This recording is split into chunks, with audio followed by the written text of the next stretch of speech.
Sådär, dags att få spacklingen överstökad. Men först måste jag åtgärda någonting som jag såg alldeles precis. Och det är att det blir lite väl stor glipa mellan gipset och dörrkarmen här. Medan då vi har normalglipan här så att säga. Det här måste jag åtgärda, absolut.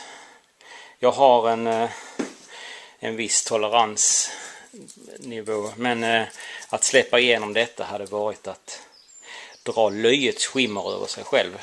Där sitter masonit på brädorna. Och det är det som gör att den bubblar ut.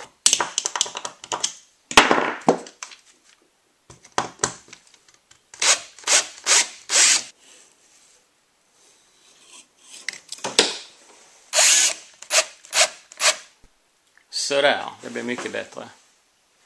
Och den skarpsynte ser jag då naturligtvis att jag har pusslat lite med gipsskivorna.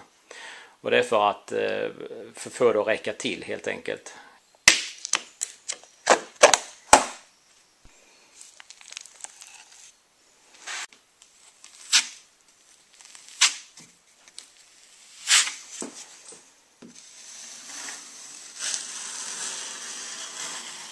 Ja, då var spacklingen klar. Nu ska detta få torka och sen så ska det efterspacklas. Därför att det sjunker in en aningen. Så att det är alltid bra, tycker jag, att gå över och efterspackla i de här skarvarna. Det är dags att börja kika lite grann på infästningen av dörren som ska finnas där.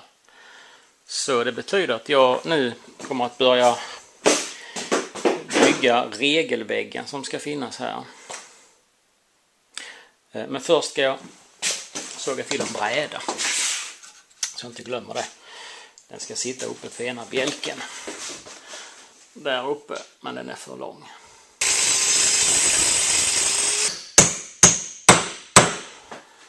Sådär. Jag ska nämligen behålla bindbjälkarnas masonitinklädnad. Den ska då tvättas naturligtvis och så ska den målas om. Så här behöver jag sätta ny masonit på kanten och under till. Så det blir lika i hela huset.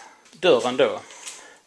Det kommer en garderob där som är 40 cm bred. Och det kommer ett bänkskåp där som är 60 cm brett. Och det gör ungefär att jag har gott och väl en meter att jobba på. Så någonstans här ska dörren sitta. Och eftersom jag måste bygga en egen karm så måste den vara väldigt ordentligt fixerad. Och då tänker jag att den kan vara fixerad i de här bindbjälkarna på något sätt.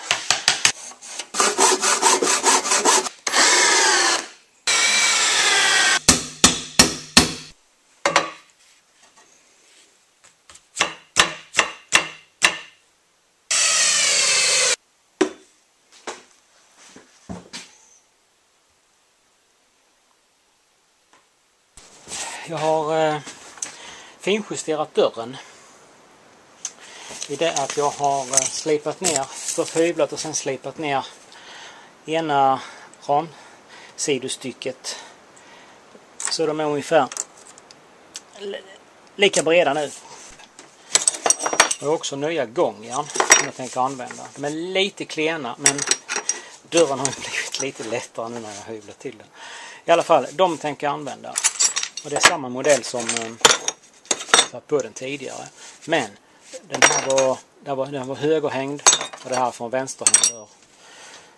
Eller tvärtom. Dörrens låskista tänker jag återanvända. Eftersom jag bytte sida på gångjärnen så var jag tvungen att vända på låskläppen också. Och det har jag gjort nu.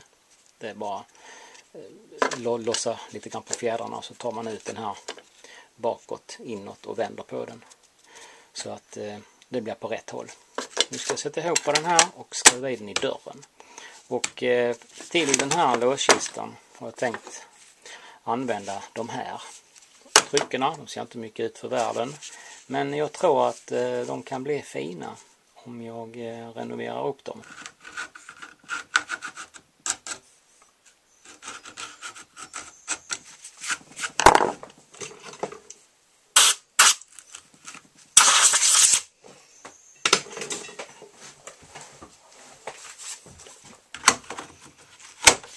Jag har också fixat till en grov regel, 3 tum, som ska sitta så att den tar upp dörrens slagkraft.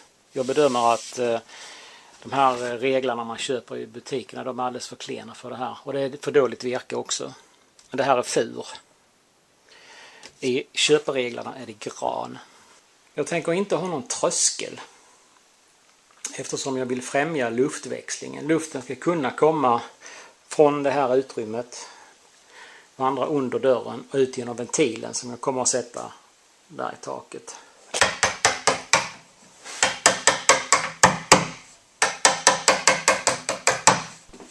Så där ska vi se. Jag har fått dit gångjärnen. Och det behöver justeras lite framöver. Men det är sånt som kan vänta.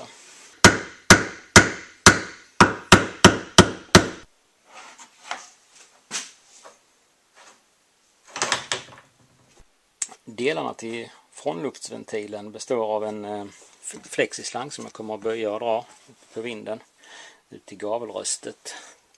En innedel som ska sitta i taket.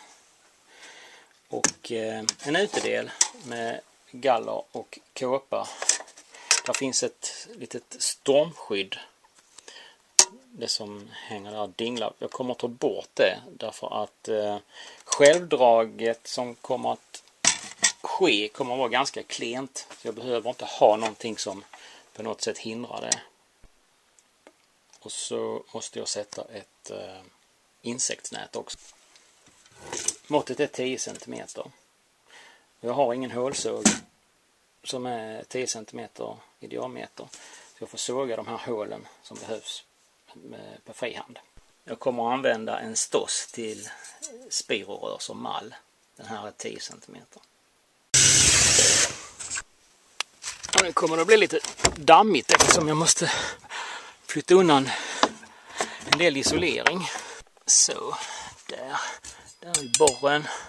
Och jag har gjort en markering. Jag drar den lite närmare mig så att jag kommer åt att såga. För det är lite ont om plats här.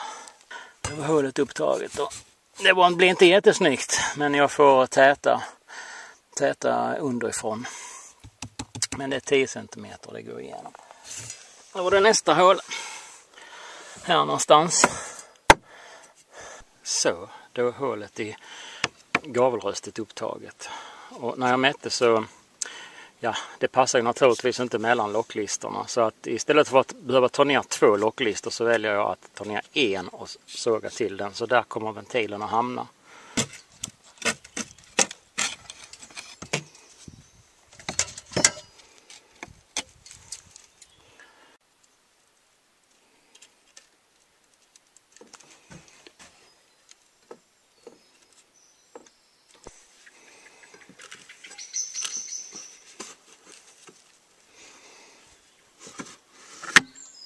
Så där, det var utedelen satt och jag skruvade fast den eftersom det känns som det skulle kunna vara bra om man kunde ta bort den någon gång i framtiden. Och dubbla insektsnät och locklisten sprack naturligtvis så att den kommer jag att få ta bort igen och ersätta med en ny. Men det kommer jag inte att filma. Däremot så ska vi nu sätta fast flexislangen och jag beslöt att använda de här spirorördelarna som jag hade eftersom jag får en stabilare konstruktion. Så där, så blir det. Jag väntar lite med att täta för jag behöver kunna dra ner en del av slangen eftersom jag ska pendla ner taket där under. Och så blir det här nere. Så nu är det dags att pendla ner taket. Och jag har sågat till ribbor som ska fästas. Så där, här uppe. Och då behöver fästas i bortre ändan, vägas av och fästas. Och sen ska det på gips.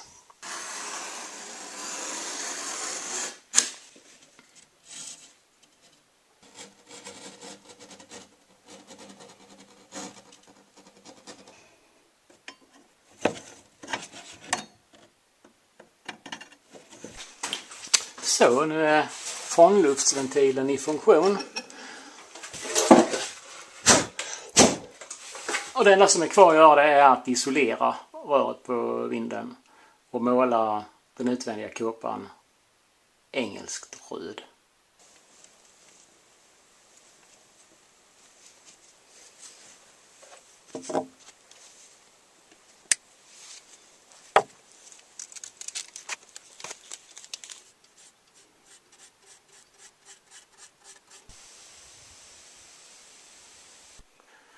Innan jag börjar kompletteringsspackla så har jag tänkt att jag ska fylla ut gliporna i hörnen.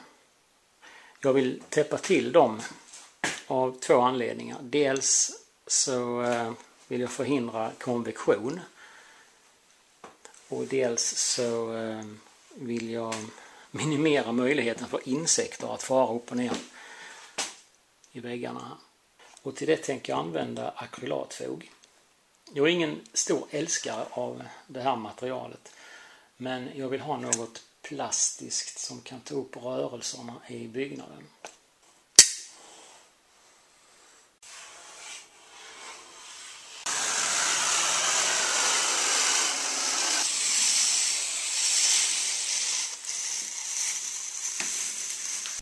Sådär, då var det spacklat en gång till.